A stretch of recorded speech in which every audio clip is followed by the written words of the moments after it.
तुर्की ने यूनान और फ्रांस को सख्त जवाब दिया है और जब यूनान ने हमला करने की कोशिश की तो उसका जवाब देते हुए तुर्की ने उसे नाकाम कर दिया है। आइए जानते हैं कि तुर्की के खिलाफ किस तरह यूरोपीय ममालिक एक प्लेटफॉर्म पर आ चुके हैं।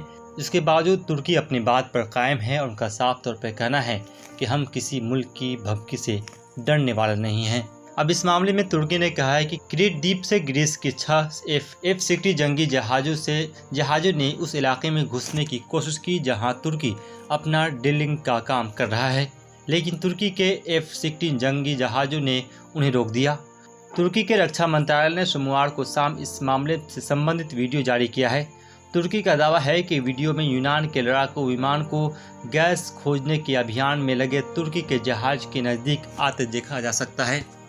हालांकि ग्रीस के मीडिया ने तुर्की पर आरोप लगाते हुए कहा है कि क्रीट में बेस पर लौट रहे उसके F-16 विमानों का रास्ता तुर्की के फाइटर जेट ने रोका है।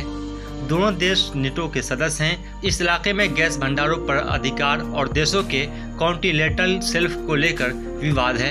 इस मुद्दे को लेकर ग्रीस लगातार तुर्की का विरोध कर रहा है और इस मामले में फ्रांस उसके साथ है। इसी सप्ताह जहां तुर्की ने समुद्र में गैस के भंडार खोजने के लिए सर्वे करने वाला अपना जहाज पूर्वी भूमध्य सागर में भेजा है, वहीं पूर्वी भूमध्य में फ्रांस, ग्रीस, इटली और साइप्रस का साझा सैन्य अभ्यास भी इसी सप्ताह शुरू हुआ है।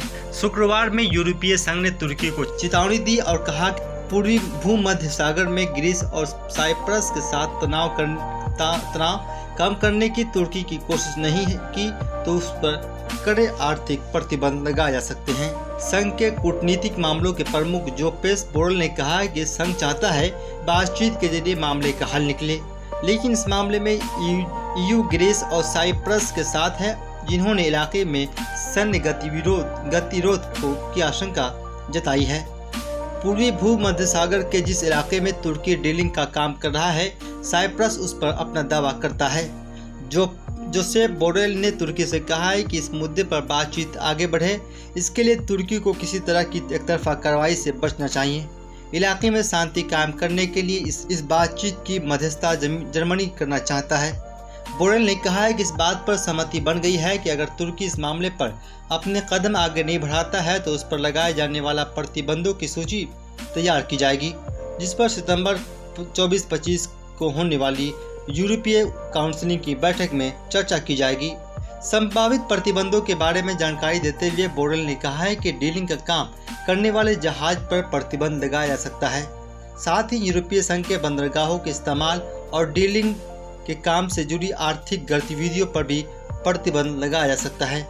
हालांकि उन्होंने ये भी कहा है कि तुर्की की ड्रिलिंग रोकने को लेकर दूसरे कदम कारगर नहीं हुए तो प्रतिबंध लागू कर दिए जाएंगे। पूर्वी भूमध्य सागर में तुर्की के जहाज के आगे बढ़ने को लेकर फ्रांस के राष्ट्रपति एमुनुएल मैक्रों ने शुक्रवार को कहा कि तुर्की अपने खिलाफ कार्रवाई चाहता है तो बातचीत का रास्ता समझना नहीं चाहता। इसके जवाब में तुर्की के विदेश मंत्रालय के प्रवक्ता हामी अक्सोय ने कहा कि तुर्की बातचीत से हल निकालने का समर्थन है, लेकिन प्रतिबंधों की भाषा से समस्या हल नहीं होगी और इससे देश का इरादा और मजबूत होगा। उन्होंने कहा कि अगर यूरोपीय संघ पूर्वी भूमध्य सागर की समस्या का हल चाहता है तो उसे बिना किसी का पक्ष के लिए काम करना होगा और एक ईमानदार मध्यस्थता की भूमिका निभानी होगी।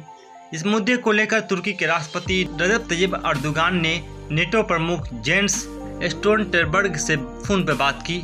उन्होंने कहा नेटो को अपनी जिम्मेदारी निभानी चाहिए और अंतर्राष्ट्रीय कानूनों की अवमानना करने वालों और इलाके में शांति को भंग करने वाले एक तरफा कदमों का विरोध करना चाहिए।